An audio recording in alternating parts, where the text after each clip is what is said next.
This episode is brought to you by Danish Creamery. Level up any dish with a BCU secret weapon that we found in a small batch premium butter. For over a century, Danish Farms has been perfecting a product that unlocks what extra churned, rich, and delicious butter can do to take your food to another caliber. Today, we'll be making the 243-layer butter toast using Danish Creamery's European unsalted butter. For more info on Danish Creamery, head to the link in the description.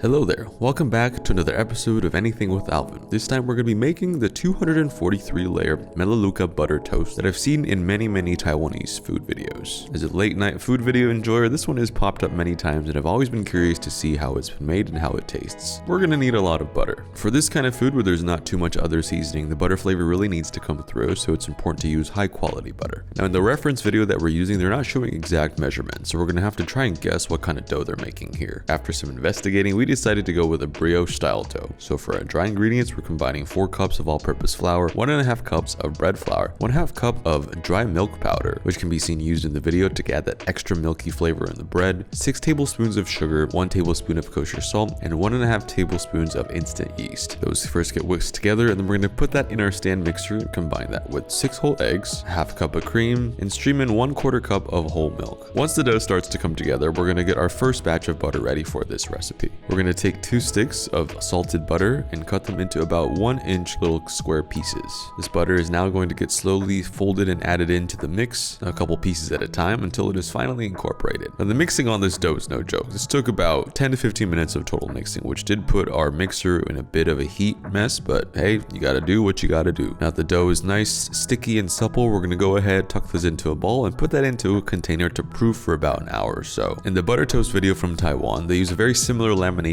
technique akin to croissant making, where they laminate the dough. So that means we're going to need to make a big butter block. Now this butter is 85% butter fat, European style, with a lot more of a richer taste and texture, which is going to make this butter block and end result butter toast a whole lot more flavorful and easier to peel apart like they do in the video. So I'm really happy that we're using Danish Creamery butter for this. I'm taking 4 sticks of this unsalted butter, putting them onto a sheet of parchment paper, placing another sheet of parchment paper on top, and slamming it down with a rolling pin until it starts to spread out and become one solid mass. Once the butter has spread out a bit, we're going to go ahead and even this out with a rolling pin and then eventually transfer this to some saran wrap so that we can go ahead and fold over the edges to make more of a rectangle shape. Then this gets another push with the rolling pin until all the edges have been smoothed out, and this butter block is going to go into the fridge to solidify. Our dough is back after its first proof, increased in size. We're going to go ahead and reshape and proof this one more time, covered in saran wrap. Now we do have some more downtime, and I thought it'd be fun to actually make a pastry cream to go along with this toast. So I thought it'd be fun to make a brown butter pastry cream. Now one of the things to know about me is that 1, I'm a huge fan of butter, but I am a huger fan of brown butter, and using higher quality butter actually results in a much more flavorful and rich brown butter. So we're going to go ahead and cube up 4 tablespoons of butter and put that into a pan to melt and brown. Now I like to do it over a medium-low heat as to not get it too dark. Once we've gotten that to its correct stage, this goes off the heat. We make the rest of our pastry cream, combining 1/2 cup of sugar, 3 tablespoons of cornstarch, 1/2 teaspoon of salt, and 4 egg yolks until this paste has been nicely whipped and fluffy. Then we're going to slowly stream in 2 cups of whole milk and cook this over medium heat, whisking the entire time until the pastry cream is started to thicken and started to slowly bubble when the whisk is removed. Now this pastry cream gets removed from the heat, and we go ahead and add in 1 teaspoon of vanilla and the rest of our brown butter. After passing this mixture through a fine mesh sieve into a bowl over an ice bath to chill this quickly, we gotta give this a taste. And yes, the brown butter flavor is strong, more aromatic and unctuous than usual. This is going to go ahead and get some plastic wrap on the top so the skin doesn't form, and go into the fridge to cool for later. Now that our dough is finished proofing, we're going to go ahead and roll that out on our board and fold in our butter block, making sure that the dough is large enough to receive this butter block. After wrapping the dough around the sides of the butter, we're going to go ahead and trim any large portions that are probably just going to get all weird. Go ahead and chill this one more time. It's important to work with this dough while it's cold so that the butter doesn't,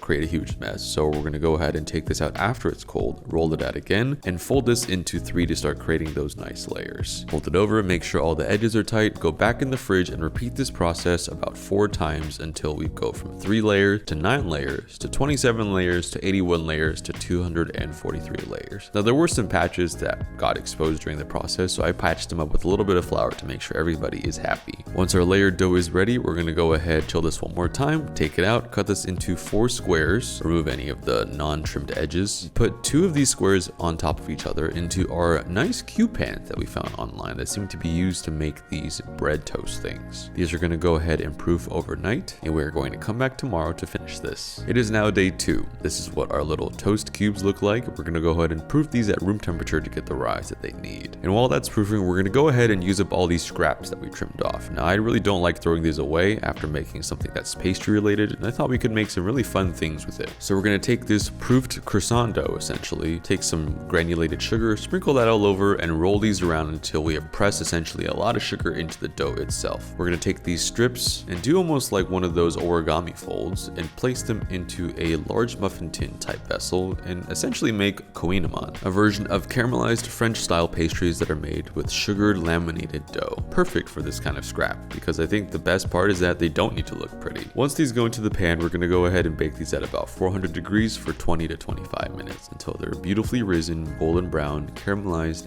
and quite awesome. These are one of my favorite pastries in the world, and I learned that the best part about these is actually the bottom, where all the sugar and butter collects and turns into a caramel that beautifully coats a glassy surface. Let's go ahead and tear one of these open for a little inside look, shall we? It tastes quite delicious. You got caramelized crunchy pastry on the outside, soft fluffy rich dough on the inside. This is looking quite promising. Now on to the main event. Our dough has fully proofed in our cube trays. You can see that the level has risen quite a lot, so we're going to go ahead and sprinkle a little bit of sugar on top as the final touch before putting these in the oven at about 425 degrees, which is what they converted from Celsius to Fahrenheit based on the original reference video. They baked it pretty hot. They had like a 240 to 260 range in their oven, so I think that converts to about the same temperature. After baking for about 45 minutes, we're going to go ahead and unveil these things. Now to be honest, I definitely think we overbaked these a bit. Whether it was too hot or too long, the sugar on the edges got a little too dark for my kind of taste, so I think we could have definitely lowered it the whole time. Maybe it was because of the high fat content in the dough, maybe it was because of the sugar I sprinkled on top. This came out extra dark and crusty, which not exactly is a bad thing. It might have prevented the full rise that we wanted because we baked it super hot, but I'm still curious to see how these layers turned out. Well, the inside I think is still very, very beautiful. If you cut it open, you can see a lot of the layers, even though not as clearly as defined as the ones from the source video. But if we go ahead and try to peel off a layer, yep, we can still do that. Here's another cross section just to examine those up close. I think using a brioche dough might have been too much fat for the actual recipe itself. You should have used more of a bread-like dough. That way the butter folded in could have a more springier texture. But hey, you live and you learn. The best thing is it smells like butter, tastes like butter, and I think that is really cool. And we also get to serve it with this brown butter pastry cream, which actually makes this extremely delicious. Now this is really fun to eat with your hands. You just peel off a layer, go ahead and dunk it in some pastry cream. This gives me the same satisfaction as taking a tortilla and dipping in a huge chunk of guac when no one's looking. Except people are looking this time, and it's not tortilla or guac, it's butter toast and pastry cream, which I could argue is better. What's surprising is that the brown butter pastry cream actually makes this taste light, which is an oxymoron because 80% of this recipe is butter and you can really taste that, but somehow it feels like I'm on a diet. Now for the best part, I gotta share this with everybody else in the studio. Thanks again to our sponsor Danish Creamery for bringing you this episode of Anything with Alvin. If you're looking for a dish game changer, consider Danish Creamery butter and check it on the link in the description.